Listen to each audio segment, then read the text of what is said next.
Welcome back to the deep dive. Today, we're really digging into something quite fundamental. It's about facing adversity and that core decision we all make. Are we coming from a place of being a victim, or do we see ourselves as a survivor? Yeah, and it sounds simple, maybe just semantics, but it's actually much deeper than that. We're looking at a framework, something often used in leadership development, like in QuotaPro Leadership's victim or survivor thinking. It really pushes this idea that, real leadership, it's about what's inside, your orientation, not just hitting numbers. Exactly. The material we're exploring today, it kind of forces you to look inward, doesn't it? It's less about boardroom tactics and more reflective. It asks that big question. What's the thing that truly guides you? Your anchor point when things get confusing or just plain dark? What's your North Star? hmm It's basically a way to cut through the noise, right? To find your intention. Because if you don't know what's pulling you forward, that North Star, well, you're just going to get weighed down by everything else, by circumstance. This whole methodology is really designed to help you strip all that away and find that one clear point. Okay, so let's unpack that. The first step this framework talks about is facing the barriers. Makes sense. You can't navigate if you don't know what's in the way. We have to actually identify, maybe even categorize, what's stopping progress. And usually when people feel stuck, the first things they point to are, the external obstacles. Yeah. They're the obvious ones, right? Budget cuts, the market taking a dive, some big tech disruption, maybe a global event we didn't see coming. These are those huge forces, Yeah. totally outside your personal control. They're real, they're big, and honestly, they made for easy excuses for being stuck. But here's where the sources take a really interesting turn. They suggest the real roadblock isn't always that external crisis. It's closer to home.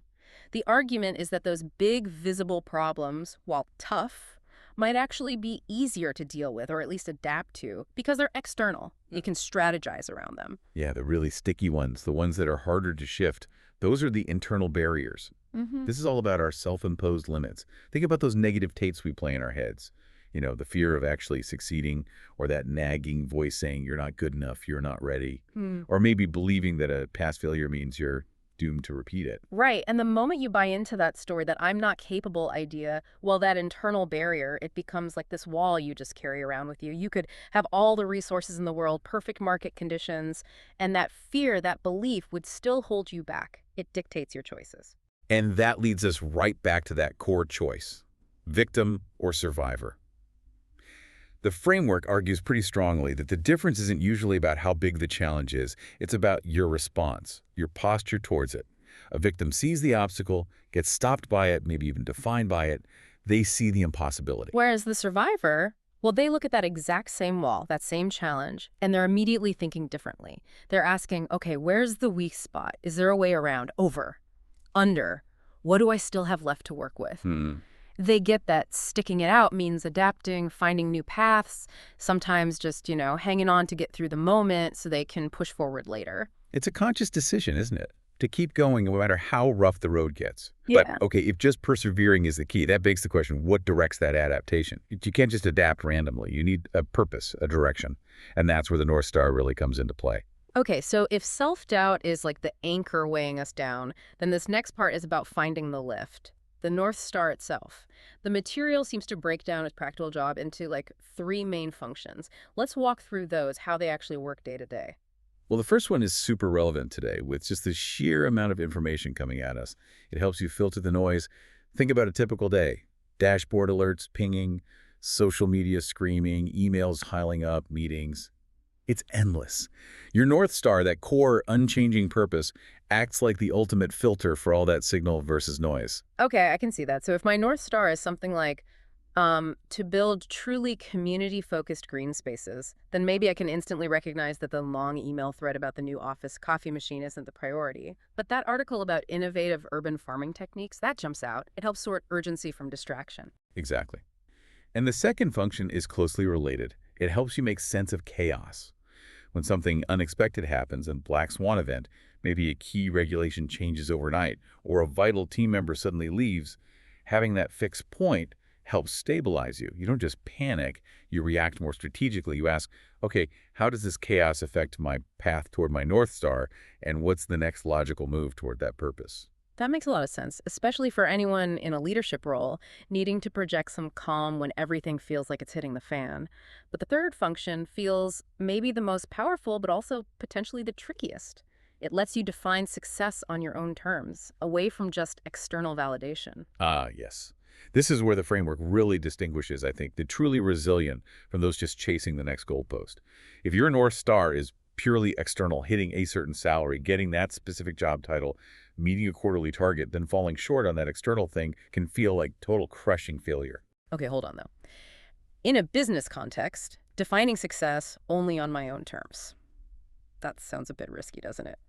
How does this idea square with, the bottom line companies need to perform? It's not saying ignore the metrics. Not at all. It's about framing them differently. It's about having a purpose that underpins the numbers, maybe even transcends them. The sources suggest linking those necessary metrics to a deeper, more personal contribution. So instead of just hit X revenue target, maybe your North Star is closer to creating genuine financial empowerment for our clients through our work. Hmm. That core purpose, that why, it doesn't just disappear if you miss the target by a couple percentage points one quarter. The mission itself endures. I see. Okay, so it makes the whole journey more resilient somehow. A dip in the numbers becomes a setback, data to learn from, rather than the end of the world, the end of your purpose. And connecting this back to leadership, yeah, it really speaks to integrity, doesn't it? Who are you? What are you striving for when the pressure's off, or maybe when pressure's really on? Precisely. And adversity, it always forces that primal choice on us, fight or flight. But this framework kind of elevates that choice. It asks something almost philosophical.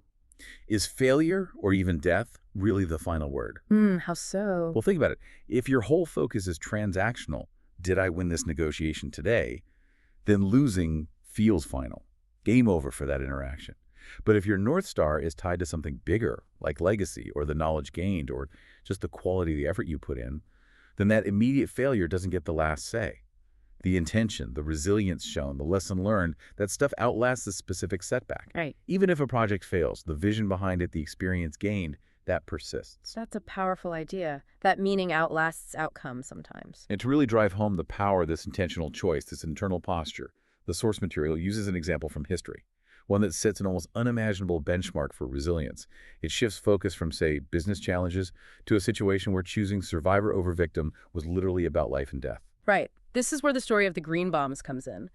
To really grasp the potential for conscious choice, even in the depths of suffering, the framework takes us to Auschwitz, a place that represents, for many, the absolute extreme of dehumanization and hopelessness. And it's crucial to understand why this example is used.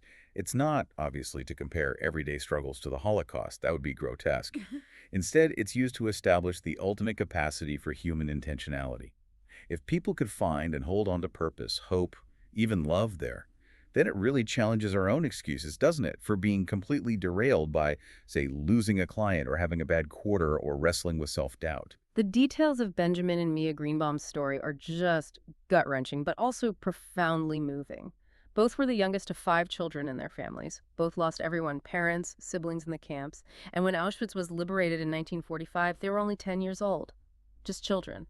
By any rational measure of tragedy, their lives could have been solely defined by that trauma, by that immense loss. Survival itself was an incredible feat. But the real miracle, the thing this framework highlights, is that survival wasn't the end point for them. It was just the beginning of lives lived with deep purpose. They actually met in the camp as children, found ways to connect, to share tiny moments of resilience. And then years later, after the war, they found each other again. They married. They built a life together that lasted over 60 years, raised a family, created a legacy. They consciously moved beyond just surviving that act of simply enduring, getting through the next hour, the next day. They chose to thrive. And thriving in this context, it means being defined by what you intentionally create, what you build, what you give back, the positive mark you choose to lead. Regardless of the horrors inflicted upon you, they didn't let the weight of the past crush their future. Their North Star, maybe it was love, family, a sheer commitment to life itself, it pulled them forward. Wow. That really is an incredible illustration of the power of that internal stance, that choice. They couldn't erase the past, of course not, but they chose how that past would inform their actions moving forward, as fuel for thriving, not a reason to retreat. So let's bring this powerful idea back to you, the listener. You're navigating your own complexities, work, family, personal goals. This whole concept really boils down to maybe 3 ways you can approach life's challenges. Right. First, are you currently operating as the victim? Feeling defined, maybe limited, perhaps even paralyzed by what's happened to you, whether that's a systemic issue, a financial blow, a personal hurt? Or are you the survivor? Defined more by the sheer effort it takes to keep putting one foot in front of the other, enduring, adapting, reacting, which is commendable, truly, but maybe still mostly reactive, still focused on just getting through. And then there's the third way. Are you striving to be the thriver, defined by what you consciously choose to create, the contribution you aim to make, the positive legacy you're intentionally building? That's the shift, isn't it? From just weathering the storm to actually using the wind. And the capacity to consistently choose that thriver path. The source material is clear. It rests almost entirely on how clear and committed you are to your North Star. Right. That internal compass, that guiding light, is what keeps you steady, keeps you purposeful when everything external feels chaotic and unstable. Your competitors, the market, the news, your own stress levels. It's that deep, intentional decision to orient yourself towards purpose, not towards fear. And the clarity of that purpose ultimately dictates whether you fall into the victim posture or rise into the thriver posture. So we'll leave you with a challenge posed directly by this QuotaPro framework we've been discussing. It's not just about listening, it's about doing. Ask yourself, what will you do differently tomorrow because of what you've heard today? What's one concrete step, however small, you can take towards thriving, not merely surviving, whatever tomorrow brings? Find your North Star. Chart your course.